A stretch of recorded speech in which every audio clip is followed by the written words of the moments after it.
ಭಾವಿಸಬೇಕು. ಏಕೆಂದರೆ ಆತನು ತನ್ನ ನಿರ್ಧಾರದಲ್ಲಿ ಸರಿಯಾಗಿ ನೆಲೆಸಿದ್ದಾನೆ. ಕ್ಷಿಪ್ರಂ ಭವತಿ ಧರ್ಮಾತ್ಮ ಶಶ್ವತ್ ಶಾಂತಿಂ ನಿಗಚ್ಚ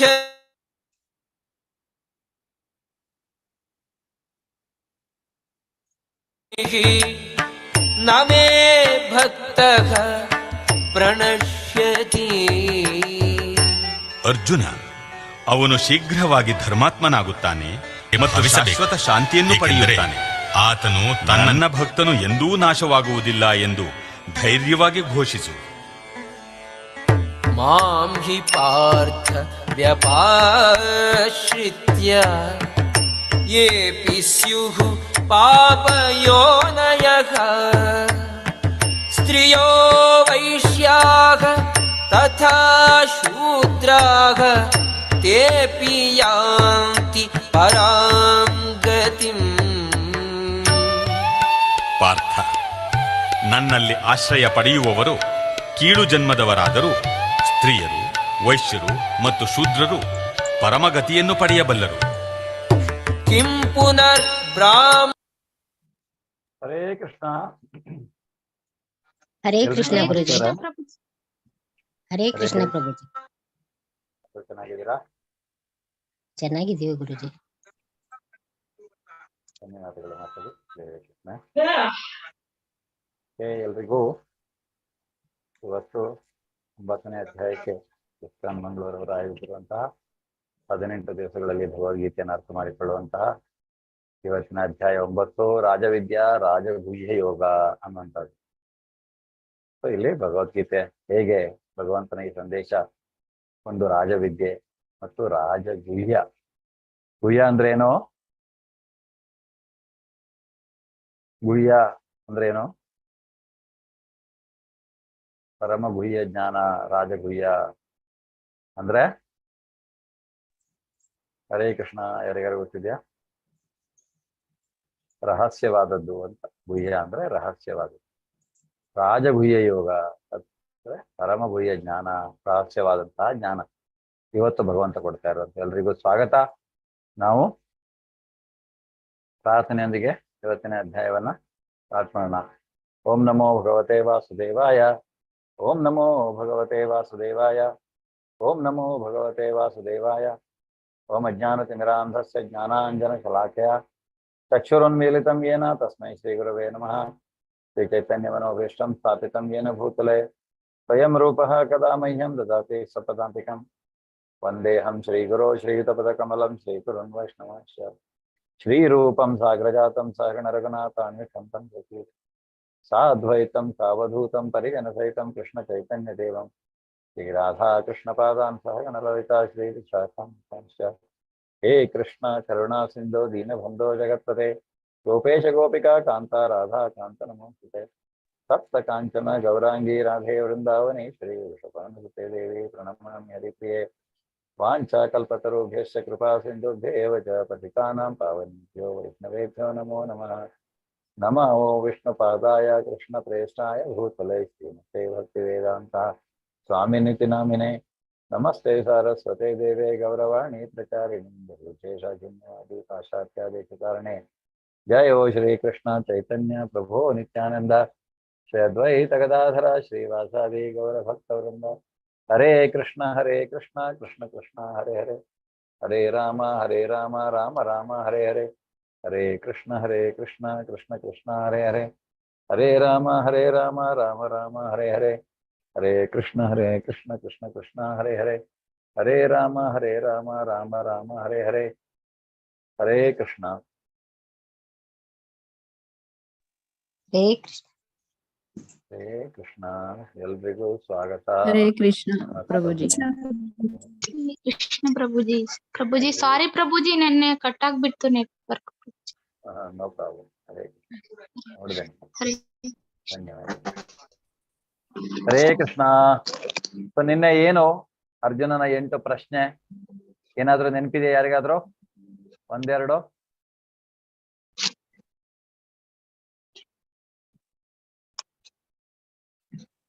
ಬ್ರಹ್ಮ, ಅಧಿಭೂತ, ಅಧಿದೈವ, ಅಲ್ವಾ? ಅಧ್ಯಾತ್ಮ ಆ, ಅಧ್ಯಾತ್ಮ ಹೌದು. ಅಧ್ಯಾತ್ಮ, ಆತ್ಮದ ಲಕ್ಷಣ, ಬ್ರಹ್ಮನ್ ಅಂದ್ರೆ ಯಾವುದು ಅನ್ನುವಂಥದ್ದನ್ನೆಲ್ಲ ಹೇಳ್ತಾರೆ ಅಲ್ವಾ? ಹೀಗೆ ಮತ್ತೆ ಯಜ್ಞದ ಭೋಕ್ತಾರ ನಾನು ಪ್ರಭು ಅನ್ನೋದನ್ನು ಅವನು ಹೇಳ್ತಾನೆ. ಹೇಗೆ ನಾವು ಸಾವಿನ ಸಮಯದಲ್ಲಿ ಕೃಷ್ಣನನ್ನ ನೆನಪು ಮಾಡ್ಕೊಳ್ಳುವುದು? ಹರೇ ಕೃಷ್ಣ.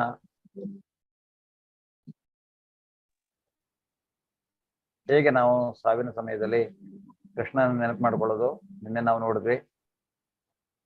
ಹೇಗೆ ಯಾರು ನಿತ್ಯ ಭಕ್ತಿಯನ್ನು ಮಾಡೋದ್ರಿಂದ ಅದು ಕೊನೆಗೆ ತಾನಾಗೆ ಬರುತ್ತೆ ಅಂತ. ಬರಬೇಕು? ಅದು ಅಭ್ಯಾಸದಿಂದ ನಾವು ಭಗವಂತನನ್ನ ನೆನೆಯುವಂತಹ ಒಂದು ಭಕ್ತಿಯನ್ನ ಮಾಡೋದ್ರಿಂದ, ಹೇಗೆ ಅವನು ಮೊದಲು ಸ್ಟಾರ್ಟಿಂಗ್ ಅಲ್ಲಿ ಹೇಳ್ದಂಗೆ ಸ್ವಲ್ಪ ಭಕ್ತಿಯು ಸಹಿತ ನಮ್ಮನ್ನು ಬಹಳ ಮಹಾಭಯದಿಂದ ಕಾಪಾಡತ್ತೆ ಅನ್ನೋದನ್ನ ಅವನು ಹೇಳ್ತಾನೆ. ಅದೇ ರೀತಿಯಾಗಿ ಸಾವಿನ ಸಮಯದಲ್ಲಿ ನಾವು ಭಗವಂತನನ್ನು ನೆನೆಬೇಕು. ಯಾಕೆಂದ್ರೆ ಸಾವು ಅನ್ನೋದು ನಮ್ಮ ನಿಜವಾದ ಜೀವನದ ಒಂದು ಪರೀಕ್ಷೆ. ನಾವು ಎಷ್ಟು ಚೆನ್ನಾಗಿ ಬದುಕಿದ್ದೇವೆ ಅನ್ನೋದು ನಮ್ಮ ಸಾವಿನಲ್ಲಿ ಗೊತ್ತಾಗತ್ತೆ ಅನ್ನುವಂಥದ್ದು. ಯೋಗ ಮಿಶ್ರ, ಯೋಗದಿಂದ ಮಾಡಿದಂತಹ ಭಕ್ತಿ ಕೃಷ್ಣನನ್ನ ಸ್ಮರಿಸುವುದು, ಆಮೇಲೆ ಶುದ್ಧ ಭಕ್ತಿಯಿಂದಲೇ ಕೃಷ್ಣನನ್ನ ಸ್ಮರಿಸುವಂತಹದ್ದು, ದೇವರ ನಾಮಸ್ಮರಣೆ ಮಾಡೋದ್ರಿಂದ, ದೇವರ ನಾಮಸ್ಮರಣೆಯನ್ನ ಮಾಡೋದ್ರಿಂದ ಸದಾಕಾಲ ಅವನ ಧ್ಯಾನದಲ್ಲಿ ಇರಬೇಕು. ಅದಕ್ಕಾಗಿ ಹೇಳುವಂತಹದ್ದು ಕೃಷ್ಣ ಪ್ರಜ್ಞೆ ಅನ್ನುವಂಥದ್ದು. ಹರೇ ಕೃಷ್ಣ ಮಹಾಮಂತ್ರವನ್ನು ಜಪಿಸುವುದರಿಂದ, ಹರೇ ಕೃಷ್ಣ ಕೃಷ್ಣ ಕೃಷ್ಣ ಹರೇ ಹರೇ ರಾಮ ರಾಮ ರಾಮ ಹರೇ ಹರೇ, ನಾವು ಅದನ್ನು ಜಪಿಸುವುದರಿಂದ ಸಹಿತ ನಾವು ಕೃಷ್ಣ ಪ್ರಜ್ಞೆಯಲ್ಲಿ ಇರಬಹುದು. ಹಾಗೆಯೇ ಹೇಗೆ ಅಜಾಮಿಳನ ಕಥೆಯನ್ನ ನೋಡಿದ್ವಿ. ಅಜಾಮಿಳ ಭಕ್ತಿಯನ್ನ ಮಾಡ್ಕೊಂಡ್ರು, ಆದ್ರೆ ಮಿಡ್ಲಲ್ಲಿ ಅವನು ಭ್ರಮೆಗೆ ಒಳಗಾಗ್ತಾನೆ. ಭ್ರಮೆಗೆ ಒಳಗಾಗಿ ಆಮೇಲೆ ಮತ್ತೆ ಅವನಿಗೆ ನಾರಾಯಣ ಒಂದು ಅವಕಾಶವನ್ನು ಕೊಡ್ತಾನೆ. ಆಮೇಲೆ ಅವನು ಮತ್ತೆ ಶುದ್ಧ ಭಕ್ತಿಗೆ ಹೋಗಿ ವೈಕುಂಠಕ್ಕೆ ಹೋಗ್ತಾನೆ. ಶುದ್ಧ ಭಕ್ತಿಯಿಂದಲೇ ಪರಮೋನ್ನತವನ್ನು ಸಾಧಿಸುವಂತಹದ್ದು ಅವನು ಅಂತ ಹೇಳ್ತಾನೆ. ಅಂದ್ರೆ ಶುದ್ಧ ಭಕ್ತಿಯಿಂದ ಎಲ್ಲವನ್ನ ಭಗವಂತನಿಗೆ ಅರ್ಪಿಸಿ. ಇವತ್ತು ಏನು ರಹಸ್ಯ ಜ್ಞಾನವನ್ನ ಭಗವಂತ ಕೊಡ್ತಾ ಇದ್ದಾನೆ, ನಾಲೆಡ್ಜ್, ಜ್ಞಾನದ ಬಗ್ಗೆ ಹೇಳ್ತಾ ಇದ್ದಾನೆ. ಅದಾದ್ಮೇಲೆ ಅವನ ಅಂದ್ರೆ ಅವನ ಶ್ರೇಷ್ಠ ಭಗವಂತನ ಇದು ಅವನ ಹಲವಾರು ಅವನ ಗುಣಗಳ ಬಗ್ಗೆ ನಾವು ತಿಳ್ಕೊಳ್ಳುವಂತಹದ್ದು. ಯಾರು ಭಕ್ತಿಯನ್ನ ಮಾಡೋದಿಲ್ಲೋ ಅವರಿಗೆ ಏನಾಗತ್ತೆ ಅನ್ನುವಂಥದ್ದು, ಮತ್ತೆ ಭಕ್ತಿ ಸೇವೆಯ ವೈಭವಗಳ ಬಗ್ಗೆ ನಾವು ಇವತ್ತು ತಿಳ್ಕೊಳ್ಳಿಕ್ಕಿದ್ದೇವೆ. ಹಲವಾರು ರೀತಿಯಲ್ಲಿ ಹೇಗೆ ಭಕ್ತಿಯನ್ನ ಮಾಡೋದ್ರಿಂದ ಏನಾಗತ್ತೆ ಅನ್ನೋದ್ರ ಬಗ್ಗೆ. ಶ್ರೀ ಶ್ರೀ ರಾಧಾ ಗೋವಿಂದ, ಶ್ರೀಲಾ ಪ್ರಭುಪಾದರು, ಶ್ರೀರಾಮಕೃಷ್ಣವರ ಚರಣ ಕಮಲಾರವಿಂದಗಳಿಗೆ ವಂದಿಸ್ತಾ ಇವತ್ತಿನ ಈ ಅಧ್ಯಾಯವನ್ನ ನಾವು ಸ್ಟಾರ್ಟ್ ಮಾಡೋಣ. ಎಲ್ರಿಗೂ ಮತ್ತೊಮ್ಮೆ ಸ್ವಾಗತ. ಶ್ರೀ ಭಗವಾನು ವಾಚ ಇದಂ ತುತೆ ಗುಹ್ಯತಮಂ ಪ್ರವಕ್ಷ್ಯಾಮ್ಯನಸೂಯವೇ.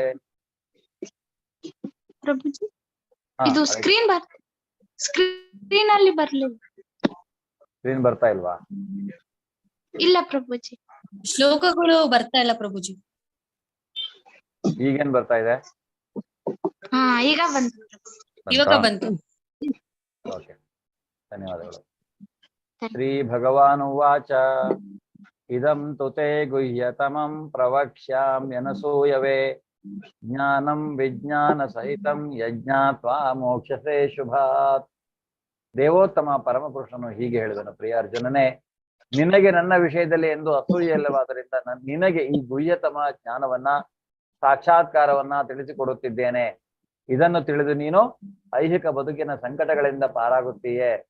ಇಲ್ಲಿ ಅವನು ಹೇಳ್ತಾ ಇದ್ದಾನೆ, ನಿನಗೆ ಅತ್ಯಂತ ಗುಹ್ಯತಮವಾದಂತಹ ಗುಹ್ಯತಮ ಗುಹ್ಯತರ, ಹೀಗೆ ಗುಹ್ಯತಮವಾದಂತಹ ಅತ್ಯಂತ ರಹಸ್ಯತಮವಾದಂತಹ ಒಂದು ಜ್ಞಾನವನ್ನ ಅವನು ಇಲ್ಲಿ ತಿಳಿಸ್ಕೊಡ್ತಾ ಇದ್ದಾನೆ. ಮತ್ತೆ ಸಾಕ್ಷಾತ್ಕಾರವನ್ನ ಹೇಗೆ ಸಾಕ್ಷಾತ್ಕಾರ ಮಾಡಿಕೊಳ್ಳೋದು, ಇದನ್ನ ತಿಳಿದ ಮೇಲೆ ನೀನು ಐಹಿಕ ಬದುಕಿನ ಸಂಕಟದಿಂದ ಪಾರಾಗ್ತೀಯೇ.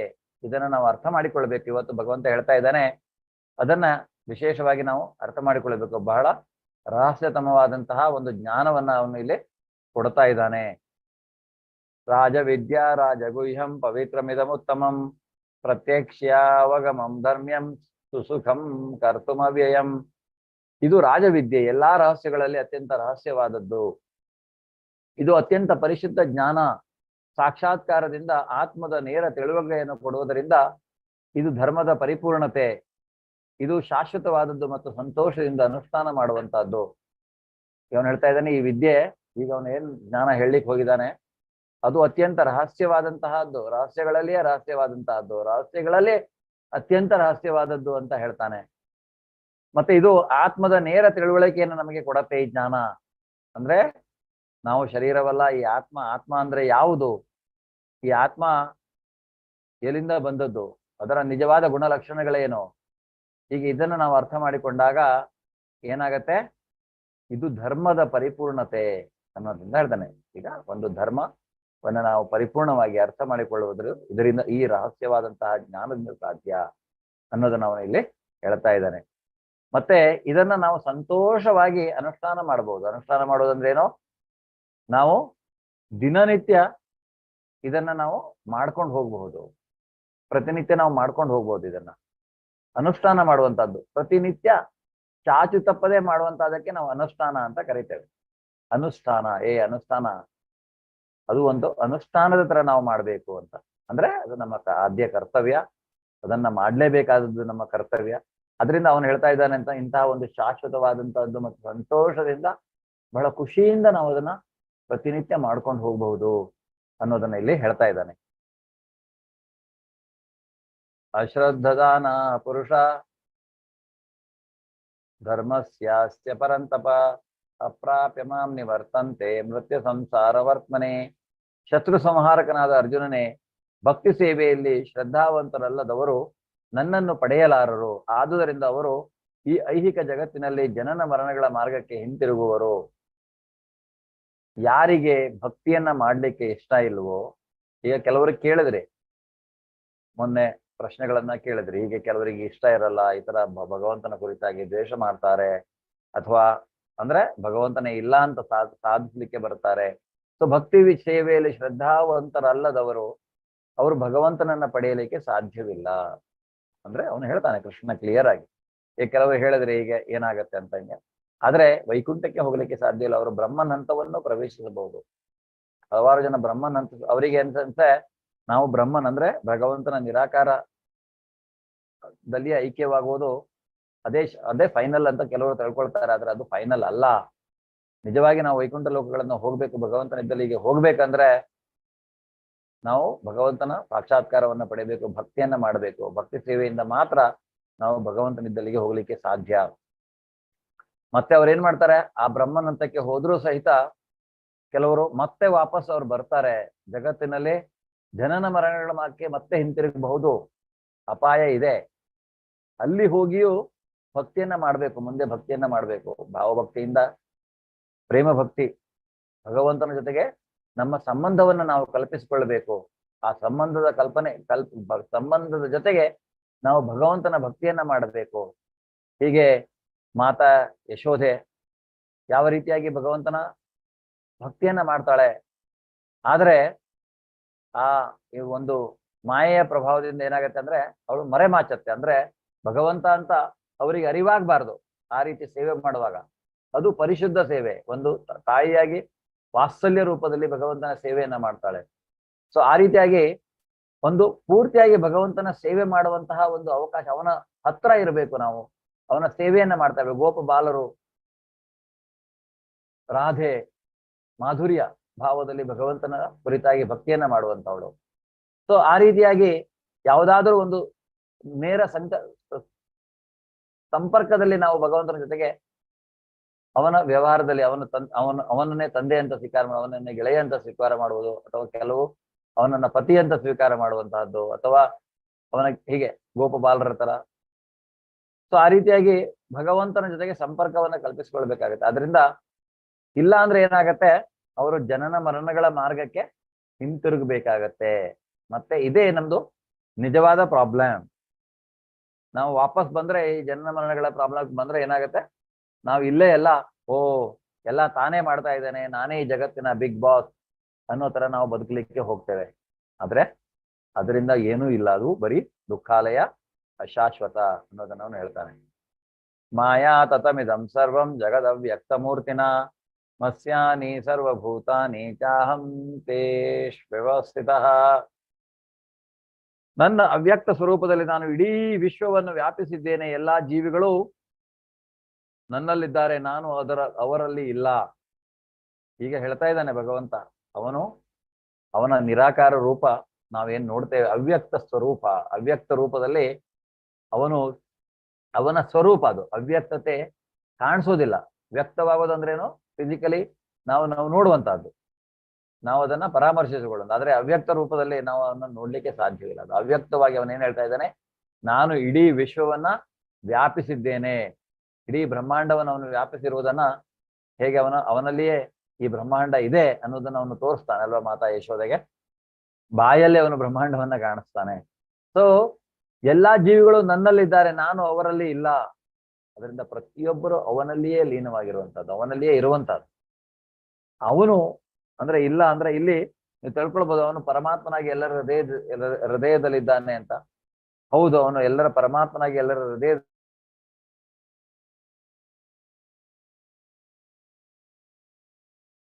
ಹೇಗೆ ನಾವು ಅವನಲ್ಲಿ ಇರಬೇಕು, ಆದ್ರೆ ಅವನು ನಮ್ಮಲ್ಲಿ ಇರುವ ಆ ತರದ್ದಲ್ಲ ಅಂತ. ಅಂದ್ರೆ ನಾವು ಭಗವಂತನೂ ಅಲ್ಲ, ನಾವು ಯಾವುದನ್ನು ವ್ಯಾಪಿಸಿಕೊಂಡು ಇಲ್ಲ, ಆದ್ರೆ ಭಗವಂತ ಎಲ್ಲವನ್ನ ವ್ಯಾಪಿಸಿಕೊಂಡಿದ್ದಾನೆ, ನಾವು ಅವನಲ್ಲಿ ಇದ್ದೇವೆ ಅನ್ನೋದನ್ನ ಅವನು ಹೇಳ್ತಾನೆ.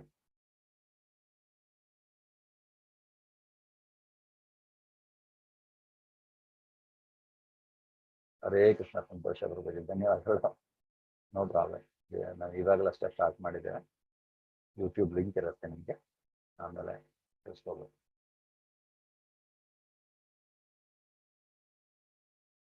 ನ ಚ ಮಸ್ತಾನಿ ಭೂತಾನಿ ಪಶ್ಯ ಮೇ ಯೋಗಮೈಶ್ವರಂ ಭೂತ ಭ್ರನ್ನ ಚ ಭೂತಸ್ಥೋ ಮಮಾತ್ಮ ಭೂತ ಭಾವನಃ.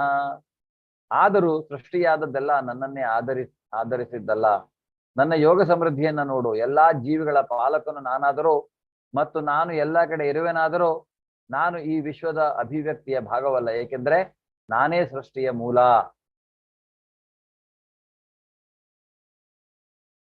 ಆದರೂ ಸೃಷ್ಟಿಯಾದದ್ದೆಲ್ಲವೂ ನನ್ನನ್ನೇ ಆಧರಿಸಿದ್ದಲ್ಲ ಅಂತ ಹೇಳ್ತಾನೆ. ಮತ್ತೆ ನನ್ನ ಯೋಗ ಸಮೃದ್ಧಿ ಅಂದ್ರೆ ಇಲ್ಲಿ ಅವನು ಎಲ್ಲಾ ಜೀವಿಗಳ ಪಾಲಕ ನಾನಾದರೂ ಮತ್ತು ನಾನು ಎಲ್ಲಾ ಕಡೆ ಇರುವೆನಾದರೂ ನಾನು ಈ ವಿಶ್ವದ ಅಭಿವ್ಯಕ್ತಿಯ ಭಾಗವಲ್ಲ. ಅವನು ಈ ವಿಶ್ವದ ಅಭಿವ್ಯಕ್ತಿಯ ಭಾಗವಲ್ಲ, ಅವನು ಅದರ ಹೊರಗಡೆ ಅಲ್ವಾ. ಹೇಗೆ ಒಂದು ಮ್ಯಾನೇಜ್ಮೆಂಟ್ ಆಫ್ ದ ಕಂಪನಿಯಿಂದ ಹೊರಗಡೆ ಇದ್ದು ಕಂಪನಿಗೆ ಅವರು ಮಾರ್ಗದರ್ಶನವನ್ನ ಮಾಡ್ತಾರೆ, ಆದ್ರೆ ಅವರು ಒಂದು ಕಂಪನಿಯ ಭಾಗವಾಗಿರುವುದಿಲ್ಲ. ಅವರು ಕೊನೆಗೆ ಕಂಪನಿಯಲ್ಲಿ ಏನ್ ಬಂದಿದೆ ಪ್ರಾಫಿಟ್, ಅದಕ್ಕೆ ಮಾತ್ರ ಭಾಗವಾಗಿರ್ತಾರೆ ಅವರು ಕಂಪನಿಯಲ್ಲಿ. ಅದೇ ರೀತಿಯಾಗಿ ಭಗವಂತ ಹೊರಗಡೆ ಇದ್ದಾನೆ, ಅದರಿಂದ ಅವನು ಇದರ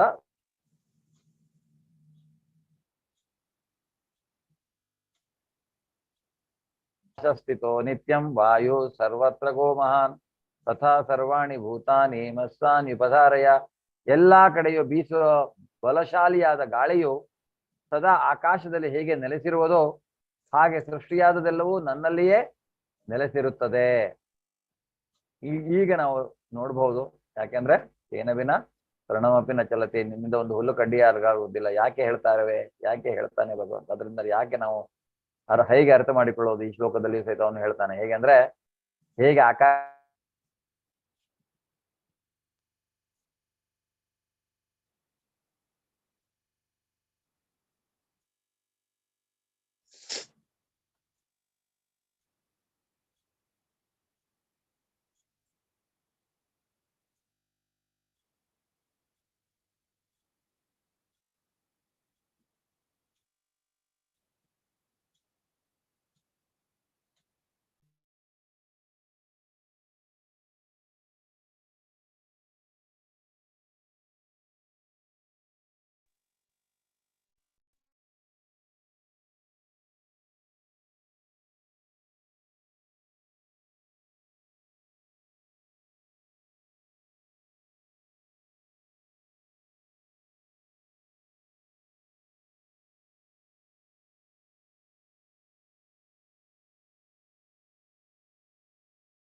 हेलो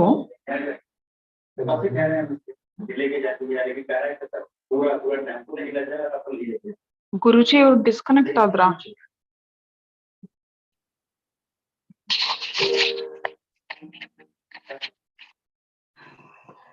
ಹರೇ ಕೃಷ್ಣ.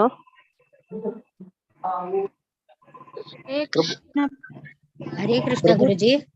ಪ್ರಭುಜಿ ಅವರೆಲ್ಲ ಇಲ್ಲ, ಒಂದ್ ನಿಮಿಷ ಪ್ರಭುಜಿ, ನೆಟ್ವರ್ಕ್ ಪ್ರಾಬ್ಲಮ್ ಆಗಿದ್ದಾರೆ.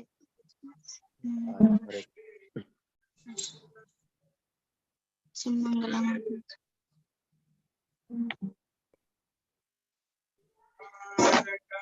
ಹರೇ ಕೃಷ್ಣ. ಹರೇ ಕೃಷ್ಣ ಪ್ರಭುಜಿ. ನೆಟ್ವರ್ಕ್ ಹೋಗಿದೆ. ಹರೇ ಕೃಷ್ಣ. ಹರೇ ಕೃಷ್ಣ. ಹರೇ ಮಾತಾಜಿ ನನಗೆ ಹೋಸ್ಟ್ ಮಾಡಿ. ಎಸ್, ಸುಮಂಗಲ ಮಾತಾಜಿ. ಹರೇ ಕೃಷ್ಣ. ನೀವು ಪೋಸ್ಟ್ ಅವರ ಹೋಯ್ತಾ? ಎಸ್ ಪ್ರಭುಜಿ, ನಮ್ದು ಹೋಗ್ಬಿಟ್ಟು. ಮಂಗಲ ಮಾತಾಜಿ, ನೀವು ನನಗೆ ಹೋಸ್ಟ್ ಮಾಡಬೇಕು ಮಾತಾಜಿ. ಮಾಡ್ಕೊಂಡಿದ್ದಾರೆ, ಯಾರಿಗಾದ್ರೂ ಹೋಸ್ಟ್ ಮಾಡ್ಬಿಡತ್ತೆ. ಮಾತಾಜಿ ಇದ್ದೀರಾ? ಸುಮಂಗಲ ಮಾತಾಜಿ. ಸುಮಂಗಲ ಮಾತಾಜಿ.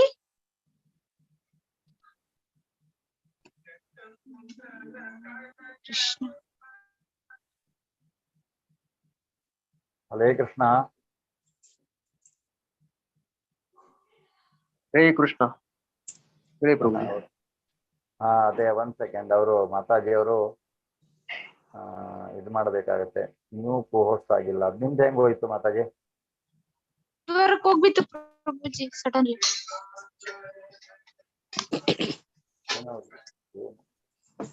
ಕಾಲ್ ಮಾಡ್ಲಾ ಪ್ರಭುಜಿ ಅವರಿಗೆ? ಮಾಡಿ ಮಾಡಿ ಮಾಡಿ ಎಸ್, ಕಾಲ್ ಮಾಡಿದ್ರೆ ಮಾಡಿ. ಏನು ಸಮಸ್ಯೆ ಅಂದ್ರೆ ಝೂಮ್ದು ಇದೇ ಒಂದ್ ಸಮಸ್ಯೆ. ಹೀಗೆ ಅವರನ್ನ ಬ್ರೇಕ್ ಮಾಡಕ್ ಆಗಲ್ಲ. ಅವ್ರೀಗ ಅವ್ರು ಲೀವ್ ಆಗ್ಬೇಕು. ಸೇಮ್ ಹೋಸ್ಟ್ ಮಾಡಕ್ಕೂ ಆಗ್ತಾ ಇಲ್ಲ. ಇದೊಂದು ಸಮಸ್ಯೆ ಇದೆ. ಇಲ್ಲ ಅವರೇ ಹೋಸ್ಟ್ ಮಾಡ್ಬೇಕು ನಮಗೆ, ಇಲ್ಲ ಮೀಟಿಂಗ್ ಎಂಡ್ ಮಾಡಿ ಮತ್ತೆ ಎಲ್ಲರೂ ರೀಜಾಯಿನ್ ಮಾಡ್ಬೇಕು. ಅದು ಸಮಸ್ಯೆ ಆಗ್ಬಿಡತ್ತೆ. ಒಂದು 2 ನಿಮಿಷ ಕಾಯಿರಿ, ಇವಾಗ ನಾವು ಸಾರ್ಟ್ ಔಟ್ ಮಾಡ್ತೀವಿ.